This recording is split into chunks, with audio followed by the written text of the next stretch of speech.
The epiphany came after midnight, encapsulated in a single breath. Darcy had considered that her name might have shaped her destiny in a way. Descendant of the dark, according to her Irish roots. Perhaps it was that name that left the weight on her, made her always feel like she was missing something. Now it seemed as though the more Darcy felt was simply her. How she saw things, how she felt things.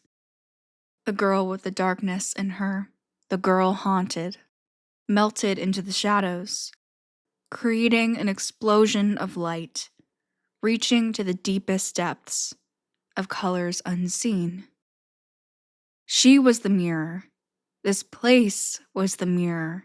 They reflected each other, the space between them, the interaction, the exchange of energy. That opened new realms. Together, they created something far more powerful.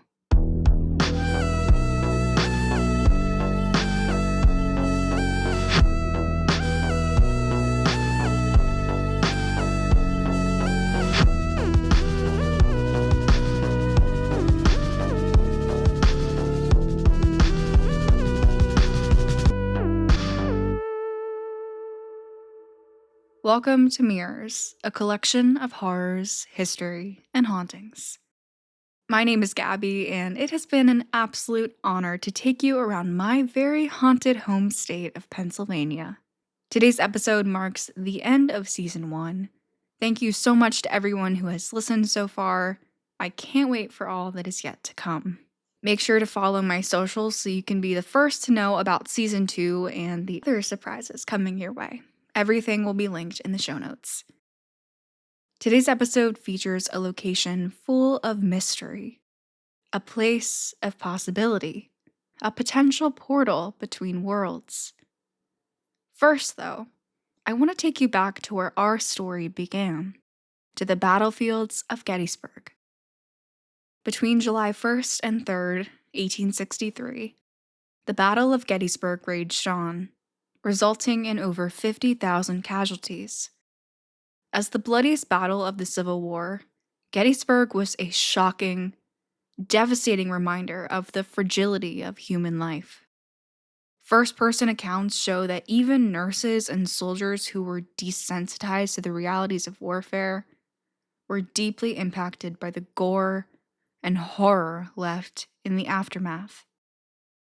The Civil War was robbing hundreds of thousands of people of what was called a good death, or a death that occurred at home while the dying person was surrounded by their family. As we discussed in the Gettysburg episodes, many soldiers were put in mass burial sites or even still remain in unmarked graves. Millions were trying to grasp the death of their loved ones, deaths that were brutal and offered no sense of closure. That's where the Spiritualist Movement comes in. The movement started in the 1840s in New York, offering a space for people to feel connected to their deceased loved ones. Spiritualism coincided with social movements of the time, as many of the spiritualist leaders were vocal advocates for women's suffrage, equal rights, and the abolition of slavery. This was also an alternative to traditional religion. It still had that community aspect of organized religion, but inspired more individualism, emphasizing each individual's personal connection with spirit. Spiritualism embraced science as well, as it allowed for more investigation rather than blind faith. A man named Emanuel Swedenborg is credited as the father of spiritualism. He was a scientist and philosopher who opened minds to new possibilities around what heaven is. He believed heaven was less of an unimaginable, faraway place, and more of a place that looked like Earth, where our loved ones lived on in the afterlife. Spiritualism thrived in the 19th century, as people leaned into this idea that the living could directly communicate with the dead. Seances were held frequently to bring the dead forward for said communication. Mary Todd Lincoln even held seances in the White House after her son's death, which President Abraham Lincoln attended. New methods of communication were being presented as well. Early in the Spiritualist movement, the Fox sisters became famous for their ability to talk with ghosts. They'd use knocking sounds that coincided with letters and numbers to deliver messages. The Fox sisters did eventually come out saying their method was a hoax. There was also the practice of spirit photography, invented by a man named William Mumler. His most famous spirit photo is of Mary Todd Lincoln, after Lincoln's assassination. The photo shows Mary seated, with a quite recognizable apparition behind her. Abraham Lincoln himself stands with his hands on Mary's shoulders, his head bowed. Mumler, too, was called into question after he created a spirit portrait of a woman and her brother who was off at war. Her brother, who ended up coming home shortly after. Through this fraudulence, there was genuine connection with spirit. And this was at a time in history where people were embracing their own mysticism to find understanding and comfort around the concept of death.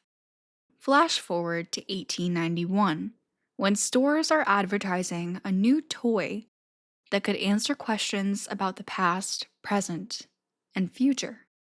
A toy that links the known and unknown, the material and immaterial. In 1886, spiritualists were using a board with letters and numbers to get direct spirit messages in a more effective manner.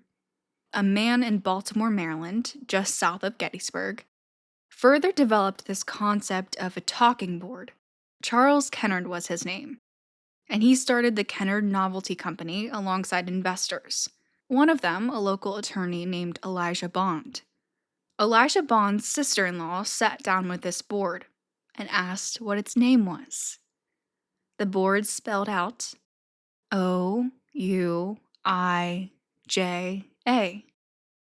Ouija, which means good luck. And thus, the Ouija board was born. Bond's grave today is actually designed like a Ouija board, as he was the one to actually patent the board.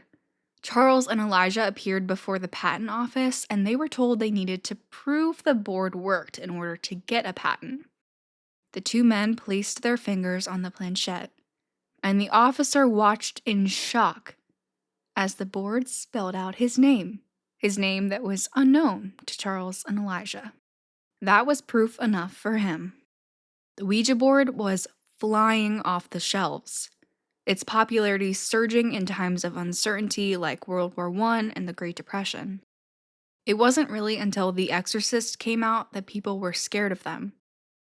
The boards weren't seen as evil, and the concept of communicating with the dead in itself wasn't seen as strange or creepy. Rather, it was natural and creative. Peaceful, but also exciting. Although I would be remiss if I didn't mention the mysteries surrounding the Ouija board.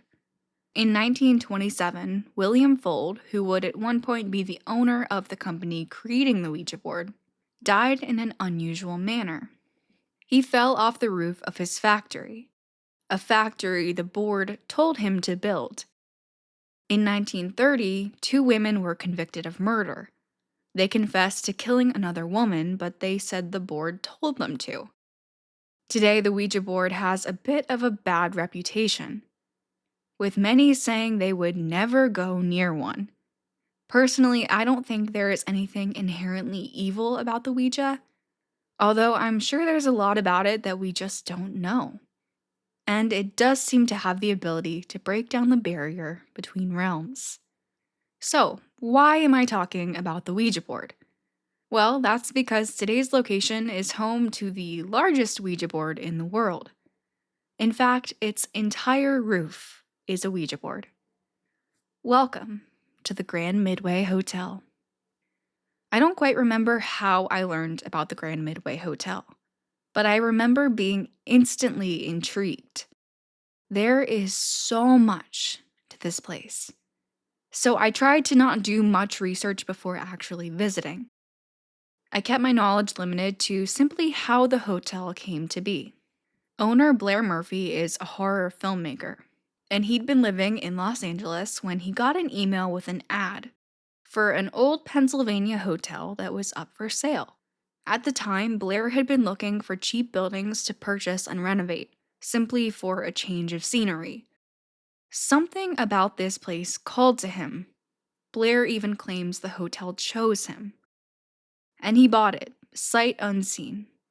He moved cross country to a small town in Pennsylvania, a town he'd never been to, and now, 20 years later, Blair is credited with saving the hotel from being torn down.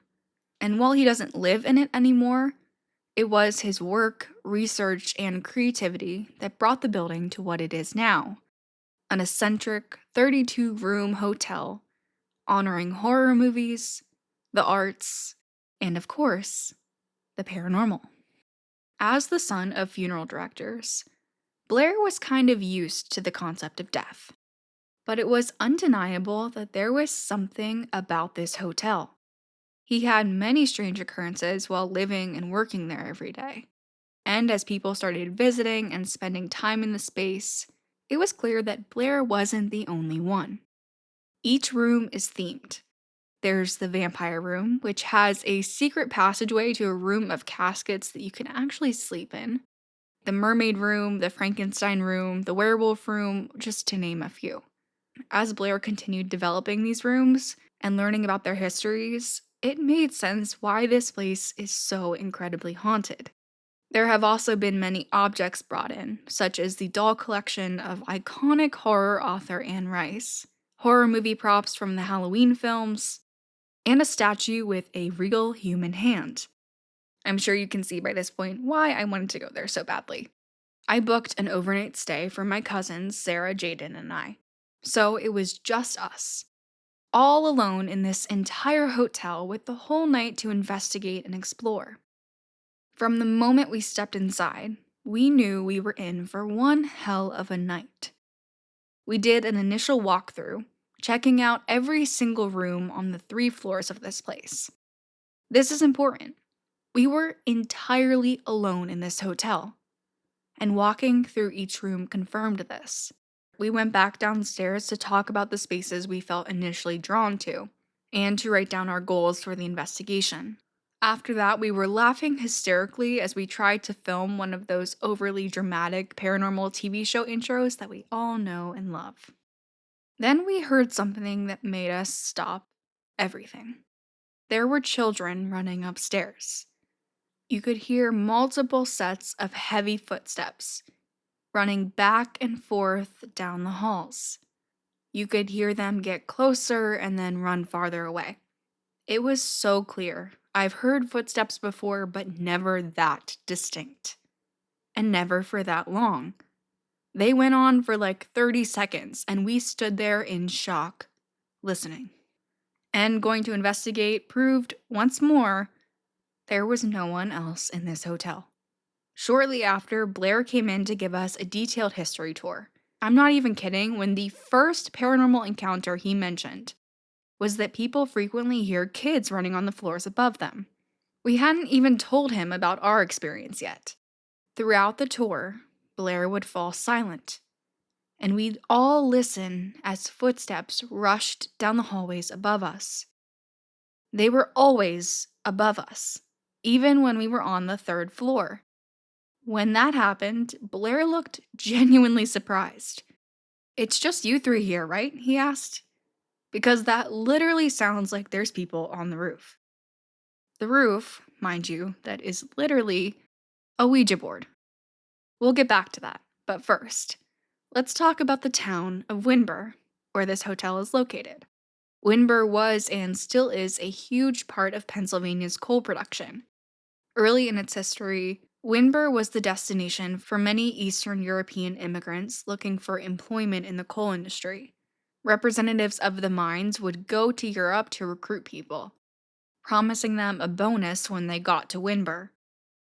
At the time, the Grand Midway Hotel also housed an office for the Cunard ship line, which owned the Queen Mary ship that I talked about in the Los Angeles episode. The men recruited would get badges that helped them navigate transportation all the way to Windber without facing a language barrier. Once they got here, they were told they could stay at the Grand Midway for a discounted rate.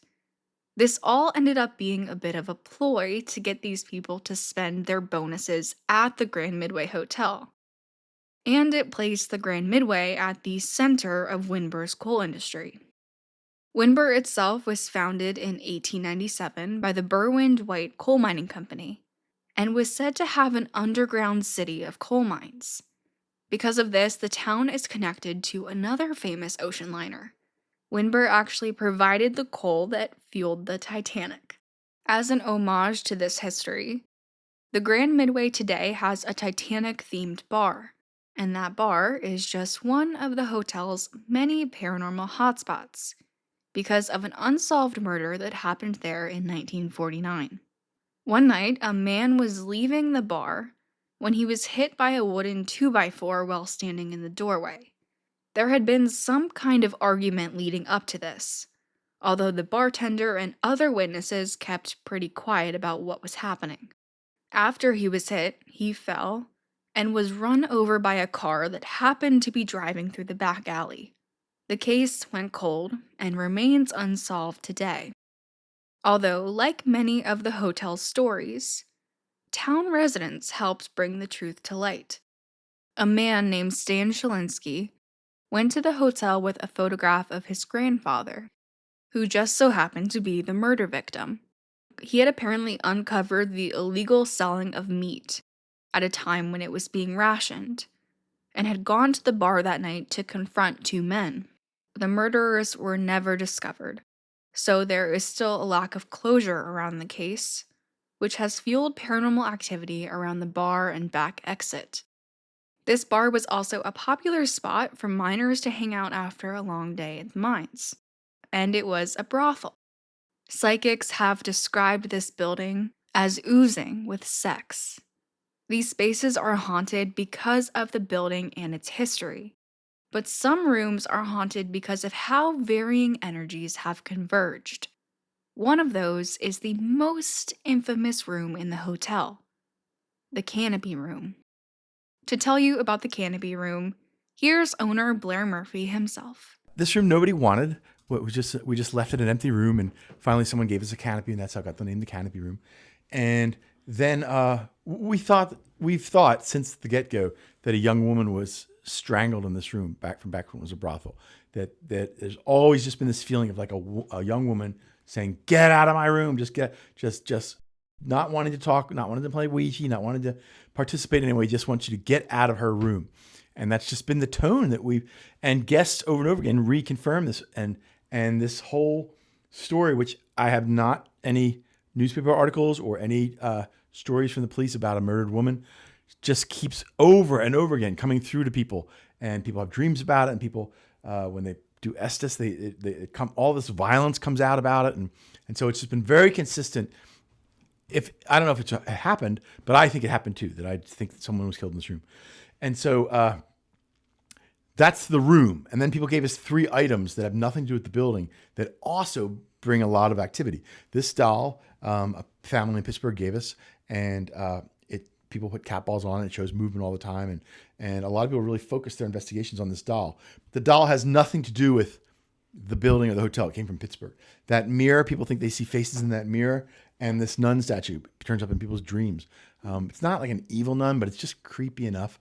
My ex said the nun was in her dream, like saying, like, it's okay to live here, and just enough of a weirdness to it. So those are 3 items that also seem to give off a lot of evidence, but they're different than the bed. So you're looking at 4 things basically when you come into this room, and people try to sleep in this room. I say 9 out of 10 don't make the night that I find them across the hall in the morning. It's not like a challenge. I'm not trying to challenge you, but most people don't spend the night in this room.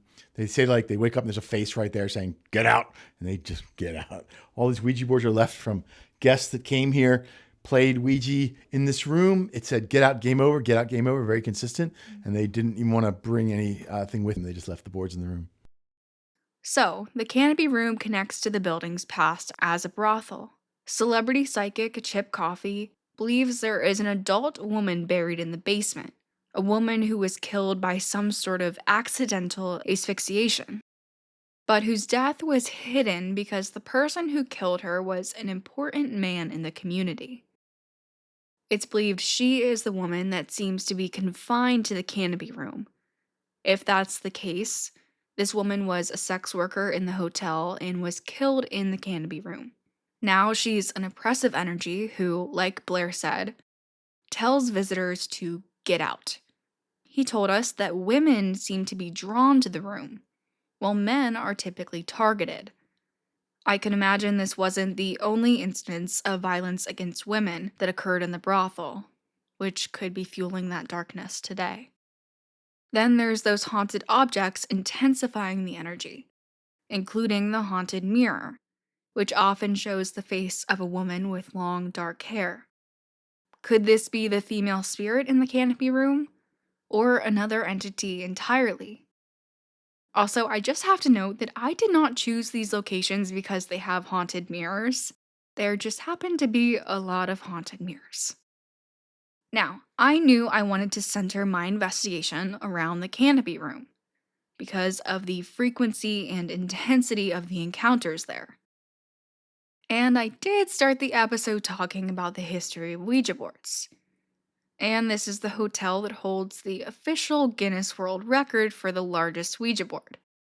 I think you can tell where this is going. My hands are shaking so much. Goodbye. Playing the Ouija board, I did not feel well. Not only was I trembling uncontrollably, but I got super lightheaded, and I got this tightness around my throat. I closed out the session, and I did not try again. Like I said earlier, I don't think there's anything bad about these tools, and I wasn't at all hesitant about using the board. I think I felt like this solely because whoever was in that room did not want to communicate with me and was fighting against me trying to open up that communication. For the rest of the night, every time I stepped into that room, I felt awful. I would lose my breath and get dizzy. One time, I truly felt like I was on the verge of passing out. I felt fine literally anywhere else in the hotel. Maybe it was just my own paranoia after feeling the way I did during the Ouija session, but it was interesting to me just how debilitating this feeling was. And then it would go away immediately stepping out of the room. Still, I was so drawn to it and I kept wanting to go back.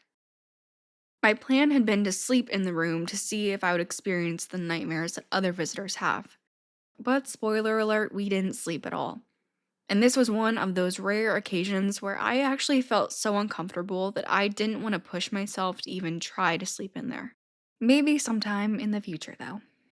I do think the sensation I felt was strange, given the alleged strangling that occurred in that room.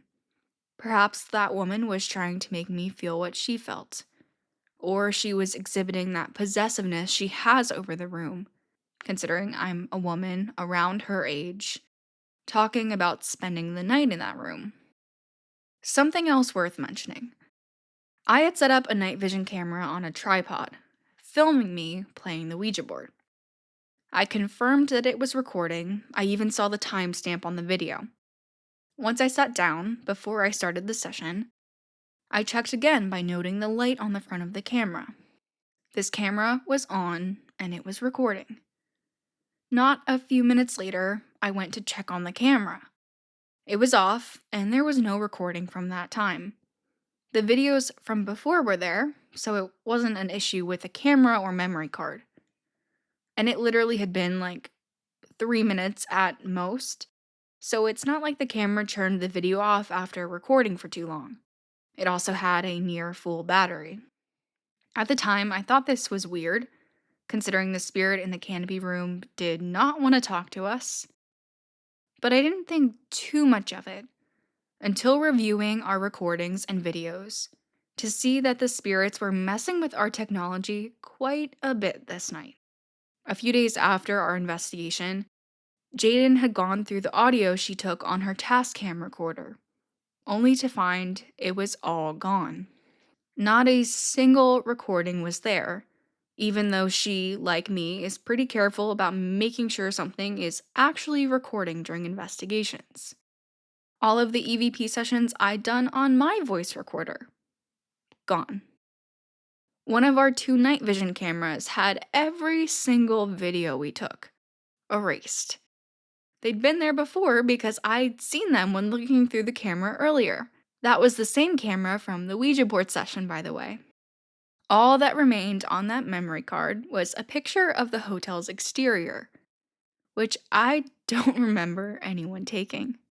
As for our other night vision camera, I had left it running around midnight when we left the hotel for an hour or so to take a break. Nothing happened during that time on video, nor did any unexplained voices come through, but there was something off about the videos themselves. There were a few videos, all of various lengths. The first one shut off after about 10 minutes, which I'm assuming is what the camera is supposed to do when you leave it running. A few minutes later, a new video started. That one was about 8 minutes. That stopped, and again, a few minutes later, a shorter video was captured. I don't know how this happened. Another thing is, the camera still had battery. It didn't turn off because it died, and I don't know how it started recording again after one recording would stop. It was just strange to know that we had unexplained things happen with different technology we had. And this was all equipment we had used before and are fairly familiar with. We'd never had anything like this happen before. I'm walking the hallways of the 3rd floor. The halls are lined with antique dolls, photographs, taxidermy, these beautiful but also very unsettling mirrors. There's doors on the ceiling, random objects placed everywhere. It's all very disorienting, and it has a bit of magic to it. Aside from the Canopy Room on the 2nd floor, the 3rd floor is the center of most of the reported encounters in the building. That's primarily because of the most prevalent spirit here, Martha. Early visitors to the hotel kept saying they felt or saw a young woman in the Grand Midway. Whispers in the town told the story of a horrible death that occurred at the building.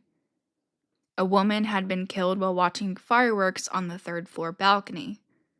Still, there was a lot of mystery around this story, and no resources available to prove these rumors were anything more than that. Rumors passed around a small town. Until her death was confirmed, a lot was discovered about this tragedy through psychic mediums visiting the hotel. They confirmed the presence of a young woman, being able to clearly differentiate her from the other spirits present.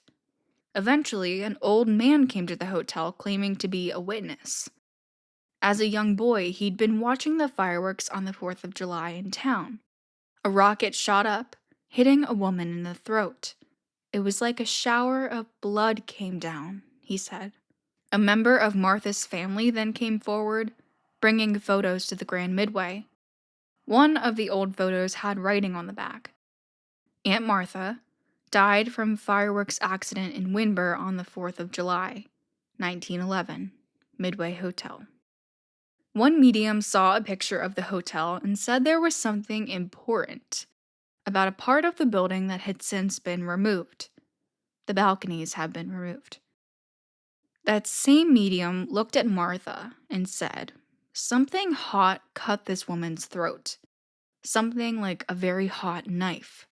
She died very quickly. Like she just gushed all over, and it was over." Another medium said she believed Martha had been wearing a valuable necklace given to her by her father, and it was stolen off of her body after she died, which left her spirit very angry and unsettled.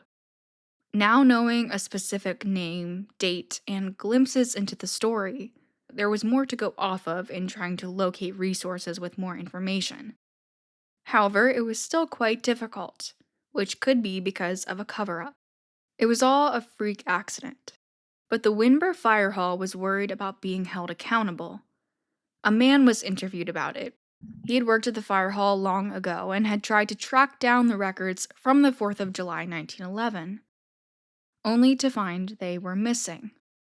He was told they had been taken to a private residence, and they have yet to be released.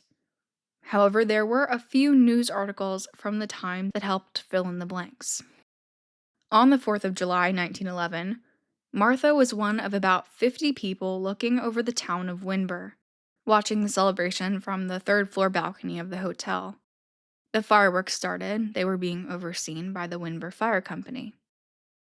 Sky rockets were placed in a metal pipe that would guide the rockets into the air.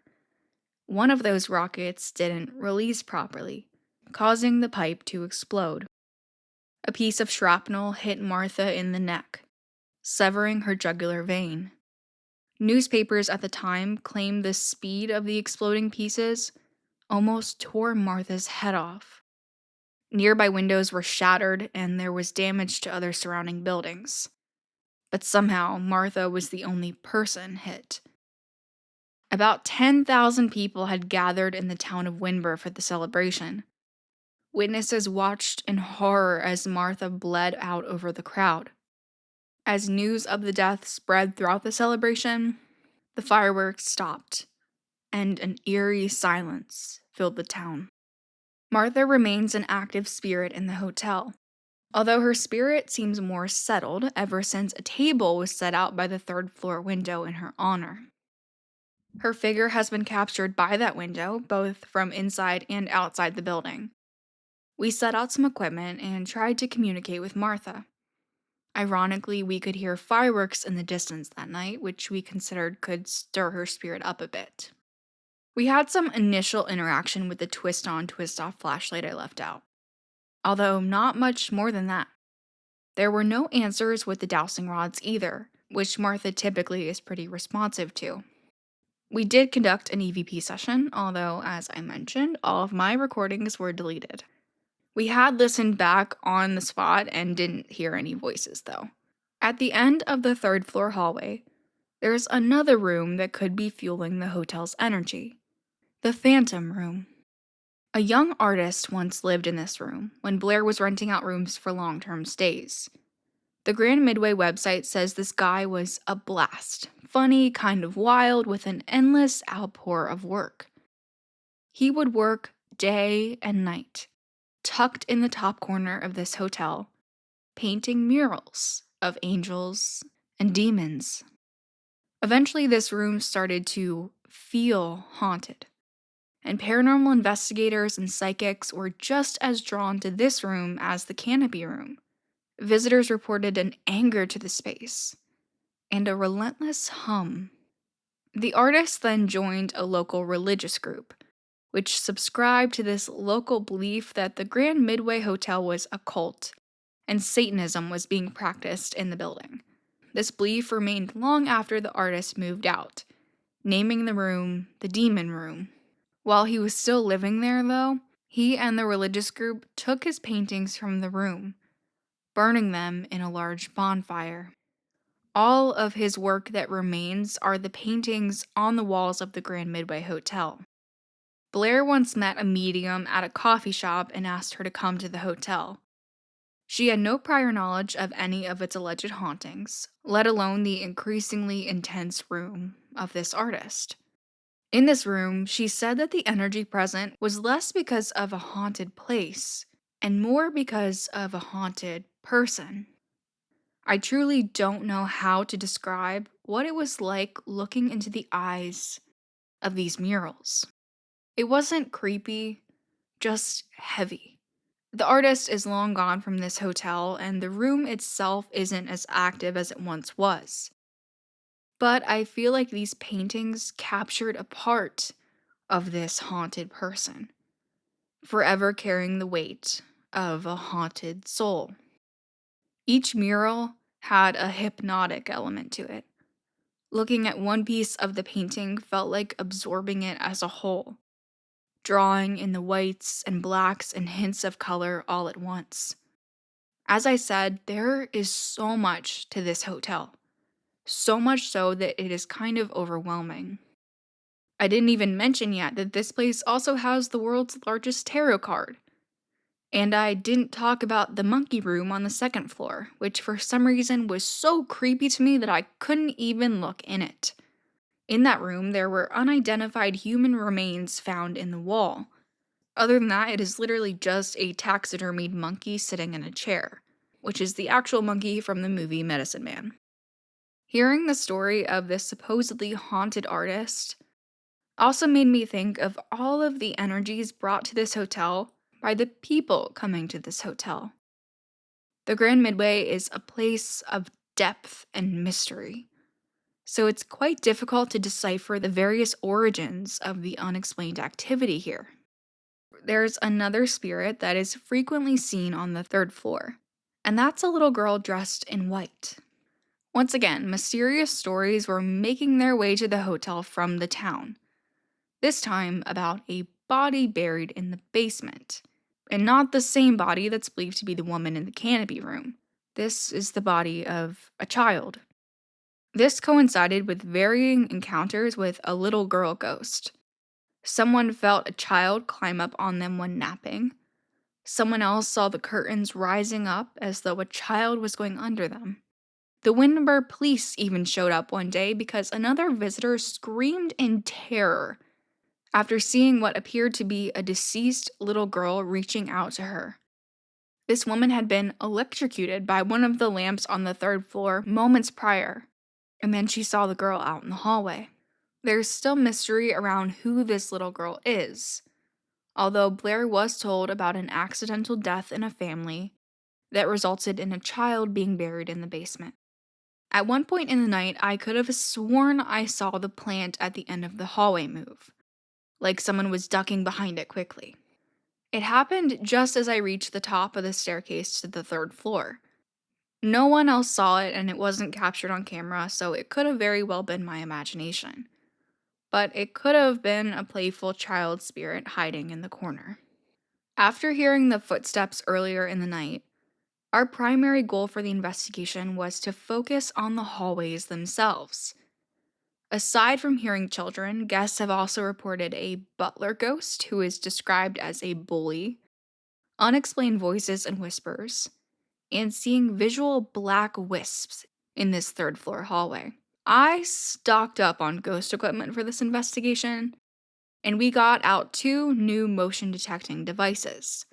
The first is the music box, which plays creepy music when someone walks in front of it. Here's an audio clip to give you an idea of what that sounds like.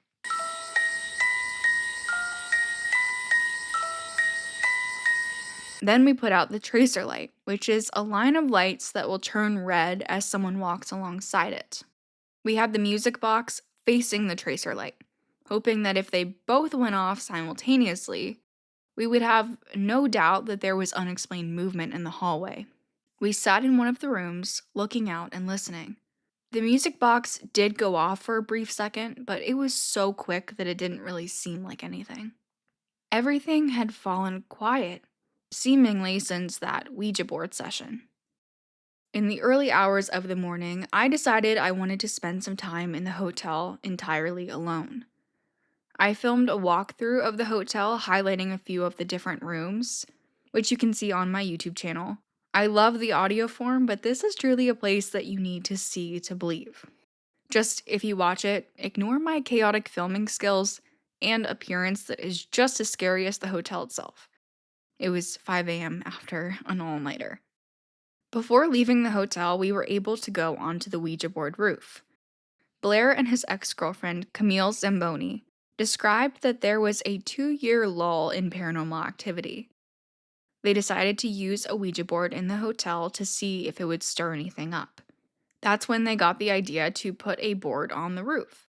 In an article on the Guinness World Records website, Blair said, "Shortly after that night, things flipped out throughout the entire hotel.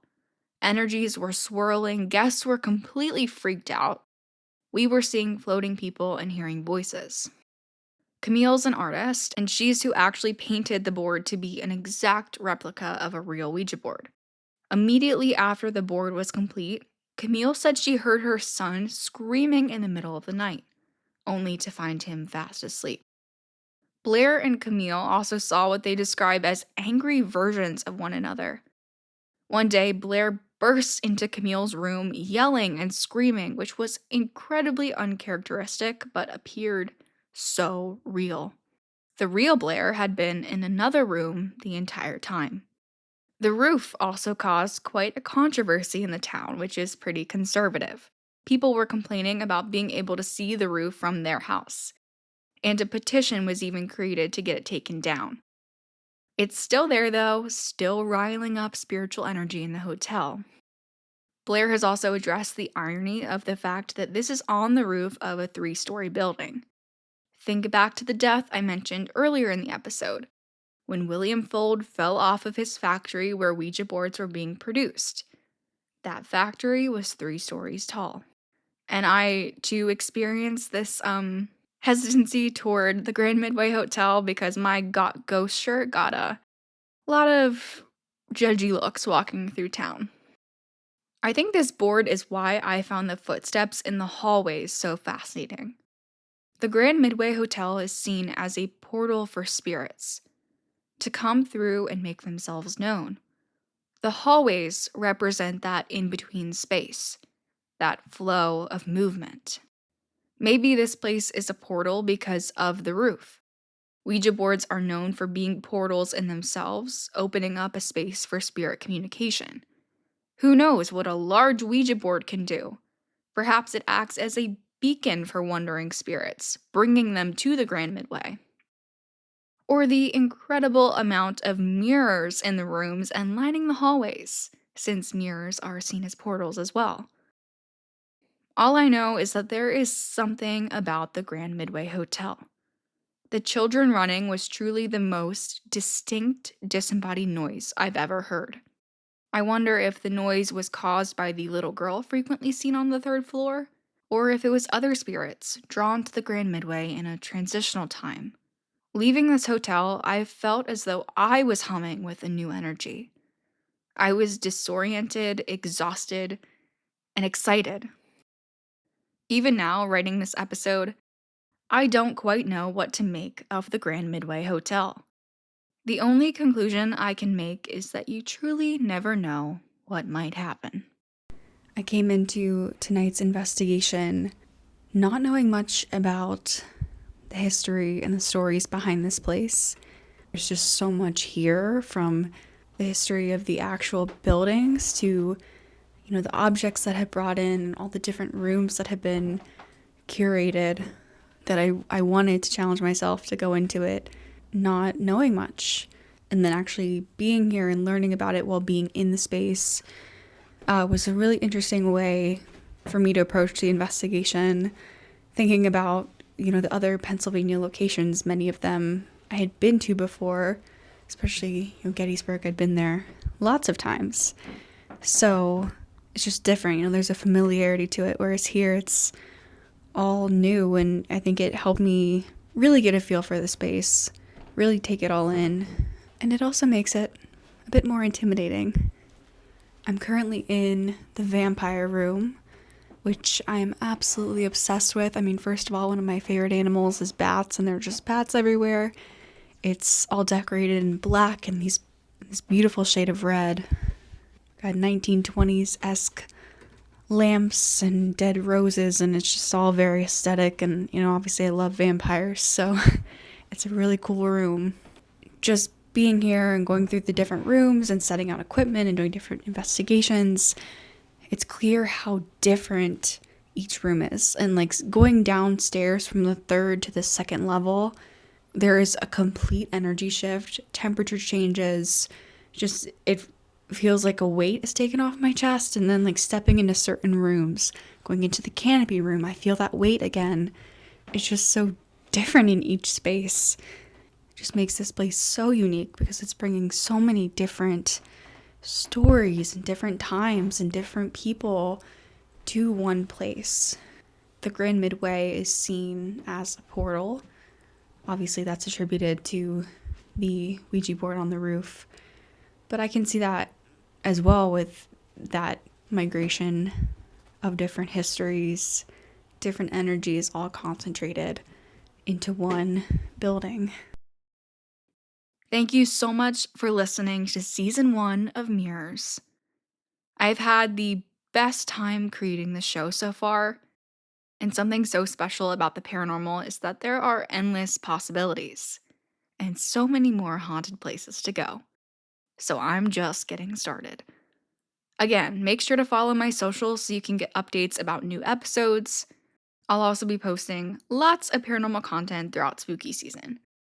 It would also mean the world if you could leave a review and rating so more people can find the show and I can hear your thoughts. Again, my name is Gabby. Until next time, stay spooky.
This has been Mirrors, Horrors, History, and Hauntings, produced and hosted by Gabby Hope Frye.